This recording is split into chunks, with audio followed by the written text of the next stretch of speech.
Good morning children.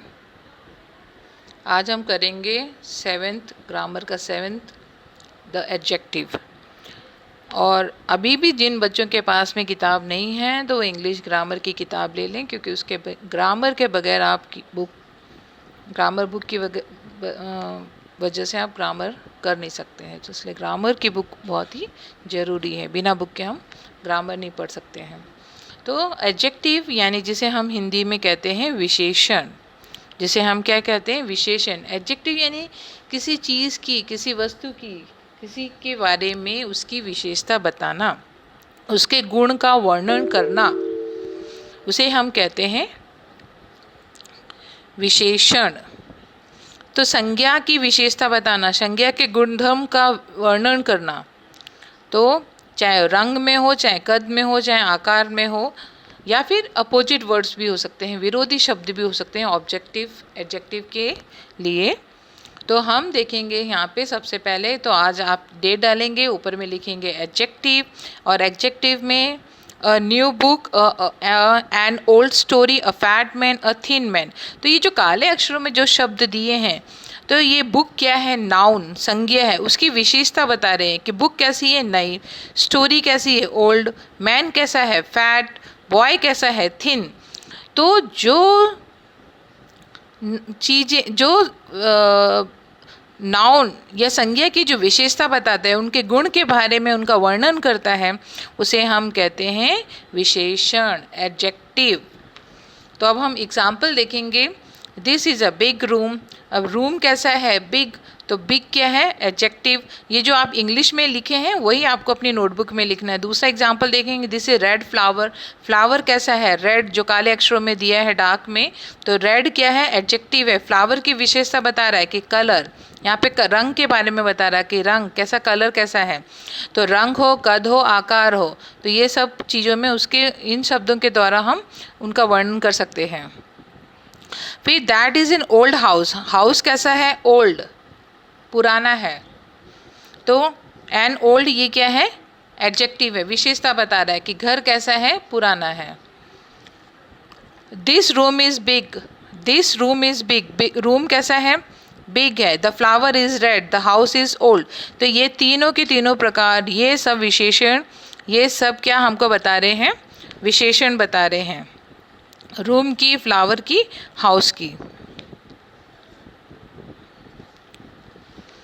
अब यहाँ पे हम देखेंगे एडजेक्टिव्स यानी कि विरोधी शब्द।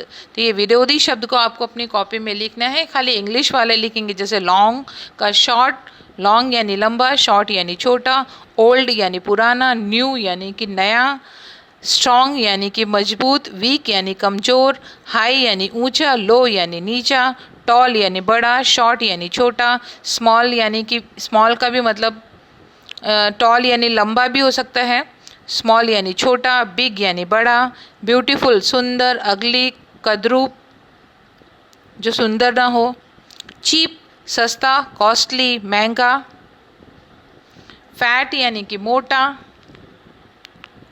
थिन यानी पतला, यंग यानी जवान, ओल्ड यानी वृद्ध बूढ़ा, एक्टिव यानी कि जो मेहनती हो, लेजी यानी कि आलसी, हैप्पी खुशी, सैड और अनहैप्पी दोनों का मतलब है उदास या दुखी, इजी यानी कि आसान, डिफ़िकल्ट यानी कठिन, ब्राइट यानी तेजस्वी, डल यानी कि जो होशियार न हो, हॉट गरम, कोल्ड ठंडा, क्रूअल यानी निर्दय, काइंड यानी दयालु, स्वीट यानी मीठा, बिटर यानी कड़वा, वाइड या ब्रॉड यानी कि चौड़ा, नैरो यानी कि संकरा, केयरफुल,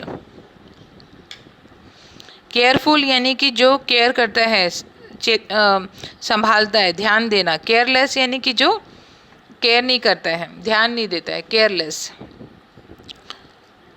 क्लीन स्वच्छ, डर्टी अस्वच्छ, क्लेवर यानी कि होशियार, डल यानी कि मूर्ख, फुल यानी पूरा भरा हुआ, एम्प्टी यानी कि खाली, ड्राई यानी सूखा, वेट यानी गीला, ट्रू यानी सच, फॉल्स यानी झूठ, फुलिश मूर्ख, वाइस बुद्धिमान, हार्ड यानी कठोर, सॉफ्ट यानी नरम, डिफ़िकल्ट यानी कि डिफ़िकल्ट, जैसे डिफ़िकल्ट क्वेश्चंस है जो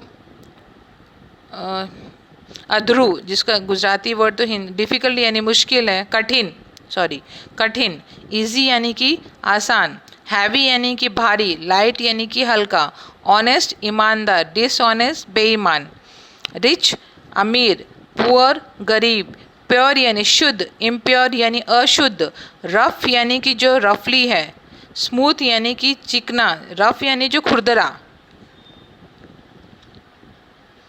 तो ये सारे के सारे आपको अपोजिट वर्ड्स हैं, ये सब आप अपनी नोटबुक में आज करेंगे। ऊपर में हेडिंग डालेंगे द एडजेक्टिव, ये भी ग्रामर है, अभी हम ग्रामर कर रहे हैं। और फिर हम टेक्स्ट बुक के भी अब कुछ चैप्टर्स करेंगे। तो अगले वीडियो में कोशिश करूँगी मैं किताब का, क्योंकि अभी मेरे पास में बुक है नहीं, तो मैं फिर बुक्स का चैप्टर करवाऊँगी। तो आज आप अपने नोटबुक में ये लिखेंगे, और मैं आशा करती हूँ कि सारे बच्चे अपनी कॉपी में कर रहे हैं। तो आपको डेली अपना काम कंप्लीट करना है, और अपनी नोटबुक में तारीख डाल के और हेडिंग डाल के फिर आपको सुंदर अक्षरों में लिखना है। Thank you.